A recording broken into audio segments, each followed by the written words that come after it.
अस्सलामुअलैकुम and welcome back my YouTube channel. आज की इस वीडियो को शुरू करने से पहले मेरी आप लोगों से एक छोटी सी रिक्वेस्ट है। मेरी सिस्टर हैं और उनका ये चैनल है किचन विद अनमोल के नाम से। बहुत ही अच्छे अच्छे और मज़ेदार खाने बनाती हैं। इनकी रेसिपीज़ काफ़ी ज़्यादा यूनिक होती हैं, तो आपने मेरे कहने पर एक दफ़ा इस चैनल का विज़िट ज़रूर करना है। अगर आपको इनका चैनल अच्छा लगता है, इनका कंटेंट अच्छा लगता है, तो आपने इनके चैनल को सब्सक्राइब भी करना है और इनकी वीडियो को लाइक भी करना है और इनको भी एक अच्छा सा कमेंट ज़रूर कीजिएगा। तो चलें आज की वीडियो को शुरू करते हैं। यहाँ पर मेरे पास बुकरम का पीस है और ये डबल फोल्ड में है, ठीक है। इसको ऐसे ही हमने सेट कर लेना है। अब सबसे पहले हमने यहाँ पर बुकरम की चौड़ाई नाप लेते हैं। तो बुकरम की चौड़ाई यहाँ पर 5 इंच 2 पॉइंट है। अब यहाँ पर जो बुकरम की लंबाई ली है मैंने, वो टोटल मैंने 17.5 इंच ली है, ठीक है। तो अब हमने इसके ऊपर जो नेक तैयार करना है, यहाँ पर चौड़ाई में नेक का साइज़ लूँगी मैं। तो यहाँ पर जो नेक का साइज़ है ना, वो मैं 3.5 इंच के मार्जिन से निशान लगाऊंगी। 3.5 इंच के मार्जिन से निशान लगा दिया है मैंने। अब लंबाई में यहाँ पर जो पहले वाला निशान है वो मैं 4 इंच के मार्जिन से लगाऊंगी। 4 इंच के मार्जिन से यहाँ पर मैंने लंबाई में निशान लगाया है। अब नीचे वाली साइड में भी हमने सेम इसी तरह से चौड़ाई में निशान लगाना है, ताकि जो हमारा ऊपर नीचे से नेक का मार्जिन है वो बिल्कुल एक जैसा रहे। अब हमने इन निशानों को इस तरह से स्केल की मदद से आपस में मिलाते हुए स्क्वायर शेप बना देनी है। अब हमने नीचे से जो नेक का डिज़ाइन बनाना है उसका साइज़ लेंगे। तो यहाँ पर नीचे वाले हिस्से का मैं साइज़ ले रही हूँ 11 इंच। 11 इंच के मार्जिन से यहाँ पर मैं निशान लगा लूँगी। अब जो टोटल नेक हमारे पास तैयार होगा ना, वो टोटल हमारे पास 15 इंच होगा। तो अब हमने चौड़ाई में निशान लगाना है। तो चौड़ाई में यहाँ पर मैं 1.5 इंच के मार्जिन से निशान लगा रही हूँ। अब नीचे वाली साइड से भी हमने 1.5 इंच के मार्जिन से निशान लगाना है। अब हमने इन निशानों को स्केल की मदद से इस तरह से आपस में मिला लेना है।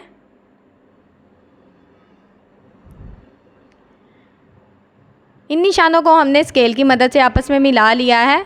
अब हमने सबसे पहले ऊपर वाले नेक में इस तरह से राउंड शेप देनी है। ये शेप आप 1 इंच 2 पॉइंट का मार्जिन लेते हुए भी दे सकते हैं। मैंने आपको पहली वीडियो में बता चुकी हूँ, बहुत सारी वीडियो में। अब नीचे से भी आपने जिस तरह से ऊपर से राउंड शेप दी है ना, नीचे से भी सेम इसी तरह से राउंड शेप देनी है, लेकिन आपने हल्के हाथ से देनी है, बिल्कुल हल्का हल्का यहाँ पर पहले निशान लगाएं। अगर आपकी शेप यहाँ पर अच्छी आ रही है ना, फिर आप उसको डार्क करें। अब हमने अपनी शेप को इस तरह से कम करते जाना है और सेम इसी तरह से हमने बिल्कुल एंड तक अपनी शेप को लेकर जाना है।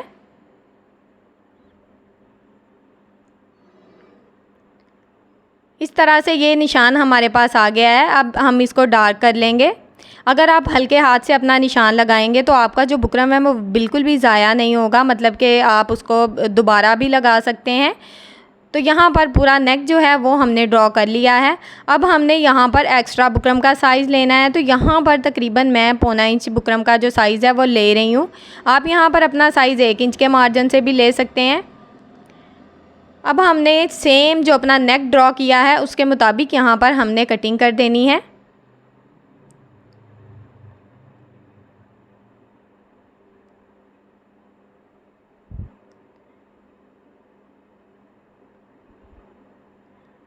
तो यहाँ पर जो हमारी नेक की कटिंग है वो हो गई है। मैंने एक्स्ट्रा बुकरम को कट कर दिया है। अब हम जो छोटे वाला नेक है पहले उसकी कटिंग करेंगे।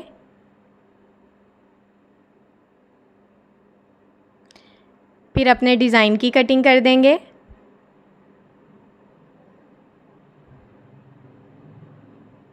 अब मैं इसको खोल कर दिखाती हूँ कि ये किस तरह से हमारे पास आया है। ये ज़रा देखें, इस तरह से ये डिज़ाइन हमारे पास आया है। तो हमने इसको सेम कुर्ती के फैब्रिक पे इसी तरह से पेस्ट करना है, ठीक है। आयरन की मदद से इसको अच्छे से पेस्ट कर लेना है। तो यहाँ पर मैंने अपना नेक जो है वो अच्छे से आयरन की मदद से पेस्ट कर दिया है और साइड से आप देख सकते हैं तकरीबन आधा इंच जो फैब्रिक है वो मैंने छोड़ा है। अब हमने इस फैब्रिक को इस तरह से बुकरम के ऊपर फोल्ड करना है और यहाँ पर आपने मशीन के 1 फुट की सिलाई लगा लेनी है। सेम इसी तरह से फैब्रिक को फोल्ड करते जाना है। यहाँ पर देखें मैंने कोने में कट नहीं लगाए थे। अगर आप कोने में कट नहीं लगाएंगे तो आपका फैब्रिक जो है वो फोल्ड नहीं होगा अच्छे से, तो आपने कट ज़रूर लगाने हैं। तो यहाँ तक अगर आप मेरी वीडियो देख रहे हैं तो मेरी वीडियो को लाइक करें, मेरे चैनल को सब्सक्राइब करें और एक अच्छा सा कमेंट ज़रूर करें। अगर आपको किसी भी किस्म की कोई बात पूछनी है तो आप कमेंट बॉक्स में मुझे बताया करें। तकरीबन मैं हर कमेंट का आंसर देने की कोशिश ज़रूर करती हूँ, मतलब कि जो हमारे काम के बारे में होता है। अब यहाँ पर मैंने जो नेक की सिलाई है ये लगा ली है। अब यहाँ पर मैं धागे को कट करूँगी। अब यहाँ पर हमने जो नेक की बुकरम है ना, इसके यहाँ पर बिल्कुल साथ साथ सिलाई चलानी है, क्योंकि यहाँ पर जो हम लेस है वो गुम तरीके से लगाएंगे। तो इस तरह से हमारे पास जो लेस का मार्जिन है ना वो अच्छे से आ जाता है और हमें सिलाई लगाने में काफ़ी ज़्यादा आसानी होती है। तो आप जब भी किसी भी नेक में गुम तरीके से लेस लगानी हो तो आप ये सिलाई ज़रूर लगाया करें। और एक बात का आपने ख़याल रखना है कि आपने इस सिलाई को ना बुकरम के ऊपर नहीं लगाना, बस बुकरम के साथ साथ सिलाई को लगाना है। अगर आप बुकरम के ऊपर सिलाई लगाएंगे तो आप जब लेस भी लगाएंगे ना तो उसकी भी सिलाई बुकरम के ऊपर चली जाएगी और आपका डिज़ाइन जो है वो रफ़ हो जाएगा। तो यहाँ पर मैंने बिल्कुल बुकरम के साथ साथ अपनी सिलाई को चला लिया है। अब यहाँ से मैं धागे को कट करूँगी और ये नेक इस तरह से यहाँ पर हमारे पास आ गया है। ये देखें, सारी सिलाई मैं आपको दिखा रही हूँ किस तरह से यहाँ पर हमने लगा ली है। अब हमने बिल्कुल अपनी सिलाई के ऊपर इस लेस को रखना है और एक बात का आपने ख़याल रखना है कि लेस की जो सीधी वाली साइड है ना उसको आपने ऊपर की तरफ रखना है, मतलब कि जो रफ़ साइड है उसको नीचे की तरफ रखना है और जो आपने पहली सिलाई चलाई है ना सेम उसके ऊपर सिलाई चलानी है। अगर आप यहाँ पर चौड़ाई में लेस लगा रहे हैं तो उसका थोड़ा मसला होता है, वो भी मैं किसी वीडियो में आपके साथ शेयर करूँगी। लेकिन यहाँ पर अब मैं बारीक लेस लगा रही हूँ तो बारीक लेस तो बहुत ही इजी लग जाती है और लगती भी बहुत ही खूबसूरत है। तो सेम इसी तरीके से हमने जो निशान लगाया था, देखें कितनी आसानी से यहाँ पर लेस की सिलाई जो है चल रही है, बिल्कुल आराम से। तो सेम इसी तरह से आपने इस सिलाई को मुकम्मल कर लेना है। तो यहाँ पर ये सिलाई मेरी मुकम्मल हो गई है। अब मैं यहाँ पर जो एक्स्ट्रा लेस है उसको कट कर दूँगी और अपनी जो बाकी की सिलाई है उसको भी मुकम्मल कर लूँगी। अब मैं यहाँ पे धागे को कट करूँगी। अब मैंने नेक को इस तरह से डबल फोल्ड करना है और इसका जो सेंटर मार्जिन है वो अच्छे से कर लेना है। यहाँ पर मैंने अपनी कुर्ती का सेंटर मार्जिन कर लिया है और अपनी नेक को भी अच्छे से आयरन करते हुए इसका भी सेंटर मार्जिन कर लिया है, ये आप अच्छे से देख लें। अब मैं इसको इस तरह से बिल्कुल सीधा अपनी कुर्ती के ऊपर रखूँगी और नीचे वाली साइड से हम इसको सिलाई लगाने से पहले हल्का सा यहाँ पर पिन अप कर लेंगे, ताकि जब हम सिलाई लगाएं तो हमारा नेक जो है वो बिल्कुल भी इधर उधर ना हो। सिर्फ मैंने यहाँ पर एक ही साइड पे इसको पिन अप किया है। अब यहाँ पर हमने सेंटर में रफ़ सिलाई चलानी है, ठीक है। रफ़ सिलाई चलाने से हमारा जो नेक है वो बिल्कुल परफेक्ट शेप में यहाँ पर बैठ जाएगा। यहाँ पर ये सिलाई मेरी मुकम्मल हो गई है। अब मैं यहाँ पर धागे को कट करूँगी। अब हमने जो पहली लेस की सिलाई चलाई है ना बिल्कुल बुकरम के साथ साथ, आपको नज़र आ रही होगी, धागा थोड़ा सा लाइट कलर का है तो अच्छे से नज़र आ रहा है, तो आपको नज़र आ रही होगी। सेम उस सिलाई के ऊपर आपने सिलाई चलानी है, ठीक है। आपने ज़रा भी अपनी सिलाई को इधर उधर नहीं करना। अगर यहाँ पर आपकी सिलाई मतलब कि बुकरम के ऊपर भी आ जाती है तो आपकी जो लेस का मार्जिन है ना वो ख़राब हो जाएगा। तो आपने इस बात का ख़ास ख्याल रखना है कि आपने अपनी सिलाई को बुकरम के ऊपर नहीं आने देना। जो पहली 2 सिलाइयाँ चलाई हैं ना सेम उस सिलाई के ऊपर यहाँ पर सिलाई लगानी है। तो मैंने आपके साथ बहुत ही खूबसूरत से ट्राउज़र के, स्लीव्स के, नेक के डिज़ाइन और फ्रॉक के डिज़ाइन भी शेयर किए हैं। आजकल तो बिल्कुल मॉडल स्टाइल में मैं नेक के डिज़ाइन बना रही हूँ। मेरी उन वीडियोस को भी देखें, मेरे चैनल का विज़िट करें। इंशाल्लाह आपको बहुत ही अच्छी और हेल्पफुल वीडियोस मिलेंगी। तो यहाँ पर तब तक मेरी ये जो सिलाई है ये मुकम्मल हो चुकी है। मैं यहाँ से धागे को कट करूँगी। अब हमने तकरीबन आधा इंच, मतलब कि 2 सूत लगा लें, आधा इंच तो नहीं है, 2 सूत का मार्जिन छोड़ते हुए हमने बाकी जो एक्स्ट्रा फैब्रिक है यहाँ पर कट कर देना है। अच्छा, यहाँ पर गुलाई में आपने मतलब कि ज़्यादा, एक होता है ना कि आधा इंच ही फैब्रिक छोड़ दिया, आपने ज़्यादा फैब्रिक नहीं छोड़ना, नहीं तो जो हमारा नेक डिज़ाइन है ना वो रफ़ हो जाता है, सीधा नहीं होता जल्दी से। तो आपने इस बात का ख्याल रखना है। अब यहाँ पर छोटे छोटे कट लगाने हैं। यहाँ पर आपने अपनी सिलाई को कट नहीं करना, फैब्रिक में कट लगाने हैं छोटे छोटे। और यहाँ पर अगर गुलाई में आप ज़्यादा कट लगाएंगे ना तो आपका जो नेक डिज़ाइन है काफ़ी ज़्यादा नीट रहेगा। तो आपने इस बात का ख्याल रखना है कि आपने ये देखें मैं किस तरह से कट लगा रही हूँ। मैं इसलिए आपके साथ पूरी वीडियो डिटेल में शेयर करती हूँ कि आपको हर चीज़ की समझ आए और आपका भी नेक डिज़ाइन काफ़ी ज़्यादा नीट और ख़ूबसूरत रहे। तो यहाँ पर पूरी नेक में मैं कट लगा चुकी हूँ। अब यहाँ से मैं अपने नेक को सीधा करूँगी।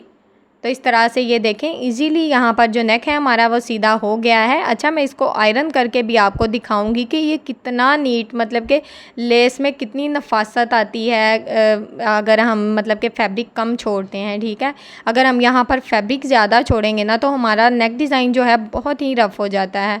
अब मैं इसको अच्छे से आयरन करूँगी सबसे पहले। और ये मैंने एक पट्टी ली है अपने डिज़ाइन बनाने के लिए। तो यहाँ पर इस पट्टी की चौड़ाई मेरे पास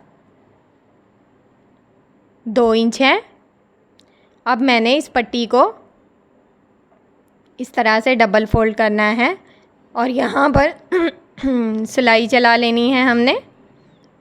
और यहाँ पर मैं मतलब कि एक चौड़ी पट्टी स्टिच कर रही हूँ, तो सेम इसी तरह से आपने अपनी पट्टी को गुम तरीके से स्टिच कर लेना है। मैं एक ही साइज़ की तकरीबन मैंने 2 पट्टियाँ ली हैं क्योंकि मेरे पास पट्टी ज़्यादा लंबाई में नहीं थी। तो अगर आपके पास पट्टी ज़्यादा लंबाई में हो तो एक ही पट्टी काफ़ी है, लेकिन मेरी यहाँ पे 2 पट्टियाँ इस्तेमाल हुई हैं। अब मैंने इसको पेंसिल की मदद से इस तरह से इजीली यहाँ पर ये सीधा हो जाएगा क्योंकि काफ़ी चौड़ाई में पट्टी है। तो ये यहाँ पर पट्टी हमारी सीधी हो गई है। अब हमने इसको आयरन किस तरह से करना है ये मैं आपको बताती हूँ। आपने पट्टी के सिरे को कट कर देना है। अब आपने ये जो इसकी सेंटर की सिलाई है ना, इसको इस तरह से सेंटर में ही रखते हुए इसको आयरन करना है ताकि इसकी जो रफ़ सिलाइयाँ हैं ना वो नज़र ना आए। तो दोनों पट्टियों को मैंने अच्छे से आयरन कर लिया है और नेक को मैंने अच्छे से प्रेस कर लिया है आयरन की मदद से। ये मैं आपको इसकी बैक साइड भी दिखाती हूँ। ठीक है, मैं एक एक चीज़ आपके साथ शेयर करने का मकसद ये होता है कि मैं मतलब आपको दिखाती हूँ कि अगर आप सेम इसी तरीके से काम करेंगे तो आपका काम बहुत ही अच्छा होगा।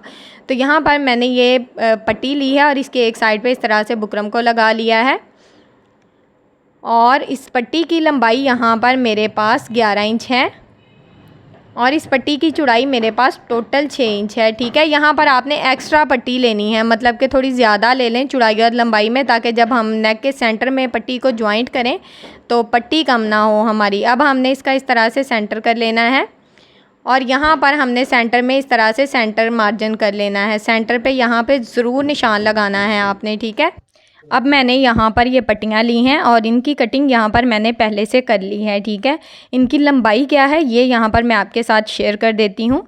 ये सेम कुर्ती की पट्टी है और इसकी लंबाई यहाँ पर मेरे पास 4.5 इंच है और ये मेरे ट्राउज़र की गोल डोरी यहाँ पर मैंने स्टिच की है। इसकी लंबाई यहाँ पर मेरे पास 4.5 इंच से 1-2 पॉइंट कम हो गई है, लेकिन आपने लंबाई सेम रखनी है। ठीक है, मैंने इन दोनों को स्टिच कर लिया है अच्छे से।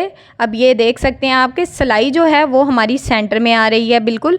अब हमने इस पट्टी को इस तरह से डबल फोल्ड यहाँ पर करके रखना है और आपने ये सेंटर मार्जिन मैंने इसी वजह से करने का कहा था कि जो एक्स्ट्रा पट्टी है ना वो हमारी साइड पे चली जाएगी और जो सेंटर मार्जिन हमने किया वो बिल्कुल सेंटर में, जो हमारा डिज़ाइन है ना तो वो बिल्कुल सेंटर में ही आएगा। तो यहाँ पर मैंने जो पट्टियों का सेंटर मार्जिन छोड़ा है ना वो यहाँ पर तकरीबन आधा इंच मैं छोड़ रही हूँ। तो सेम इसी तरह से मैंने जो कुर्ती की पट्टियाँ हैं चौड़ाई वाली वो यहाँ पर मैंने स्टिच कर देनी है।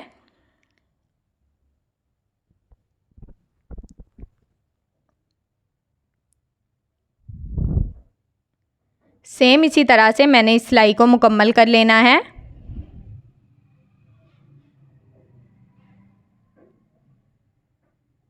और नीचे से आप देख सकते हैं कि मैंने एक्स्ट्रा पट्टी का जो मार्जिन था वो नीचे से छोड़ दिया है। अब हमने दूसरी साइड पे भी जो गोल डोरी वाला डिज़ाइन है ना वो हमने दूसरी साइड पे बनाना है। तो गोल डोरी को भी आपने इस तरह से चौड़ी पट्टी के अंदर से इस तरह से गुजारना है, इस तरह से। और सेम इसी तरह से हमने इसको इस तरह से डबल फोल्ड करना है और इसके ऊपर यहाँ पर हमने सिलाई चला लेनी है। तो यहाँ पर आप गोल डोरी का भी जो मार्जिन है वो थोड़ा चौड़ाई में छोड़ें ताकि इजीली यहाँ पर जो डिज़ाइन है वो हमारा एक जैसा आए। तो सेम इसी तरह से हमने इस सिलाई को भी दूसरी साइड पे मुकम्मल कर लेना है। यहाँ पर आपने एक बात का ख्याल रखना है कि ये देखें जब हम कोई भी गोल डोरी स्टिच करते हैं तो उसकी जो सिलाई होती है उसको आपने नीचे की तरफ दबा के रखना है, मतलब कि वो सिलाई जो हमारी है ना वो ऊपर की तरफ नज़र ना आए। अगर वो सिलाई हमारी ऊपर की तरफ नज़र आएगी ना तो यहाँ पर जो हमारा डिज़ाइन है वो रफ़ हो जाएगा। तो आपने इस बात का काफ़ी ज़्यादा ख्याल रखना है। तो यहाँ पर दूसरी साइड पे जो गोल डोरी थी वो मैंने स्टिच कर दी है। अच्छा, अगर आपको गोल डोरी बनाना नहीं आता तो आपने कमेंट में मुझे ज़रूर बताना है। अगर मुझे टोटली 10 कमेंट यहाँ पर गोल डोरी के बारे में आएंगे तो मैं बहुत ही आसान तरीके से यहाँ पर आपको गोल डोरी बनाना सिखाऊंगी, लंबी से लंबी गोल डोरी, और बहुत ही आसान तरीके बताऊंगी आपको गोल डोरी को सीधा करने के। तो आपने गोल डोरी के लिए मुझे यहाँ पर कमेंट ज़रूर करना है। अब यहाँ पर हमने जो नीचे वाली साइड है ना डिज़ाइन वाली, यहाँ पर मैं तकरीबन 2.5 इंच के मार्जिन से निशान लगाऊंगी। अच्छा, ऊपर से हमारा नेक जो था ना वो 4 इंच लंबाई थी उसकी, और 2.5 इंच ये लंबाई हो गई, मतलब कि टोटल जो हमारे नेक की लंबाई होगी ना वो टोटल 6.5 इंच होगी। टोटल ये 6.5 इंच का नेक जो है वो यहाँ पर हमारे पास तैयार आएगा। अब हमने इस पट्टी को इस तरह से रखना है बिल्कुल नेक के नीचे। तो देखें जो हमारी एक्स्ट्रा पट्टी थी ना वो हमारी बिल्कुल साइड पे चली गई है। अब हम उसको बाद में कटिंग कर सकते हैं। अब हमने अपने डिज़ाइन को इस तरह से पिन अप कर लेना है। कोई भी आप बड़ा नेक बना रहे हैं तो जब भी कोई डिज़ाइन जॉइंट करें डायरेक्ट उस पर सिलाई ना लगाया करें, कोशिश किया करें कि पहले उसको इस तरह से पिन अप कर लें ताकि आपका डिज़ाइन जो है परफेक्ट शेप में बैठ जाए। फिर इस तरह से उसके ऊपर टॉप स्टिच लगा दिया करें। अब यहाँ पर मैंने सेम ट्राउज़र की जो गोल डोरी स्टिच की थी उसमें से एक पीस मैंने बचा लिया था, मतलब कि एक पीस मैंने एक्स्ट्रा जो था मेरे पास था। इसकी लंबाई तकरीबन 2 इंच है। इसको मैंने इस तरह से डबल फोल्ड किया है और यहाँ पर मैंने इसको स्टिच कर देना है।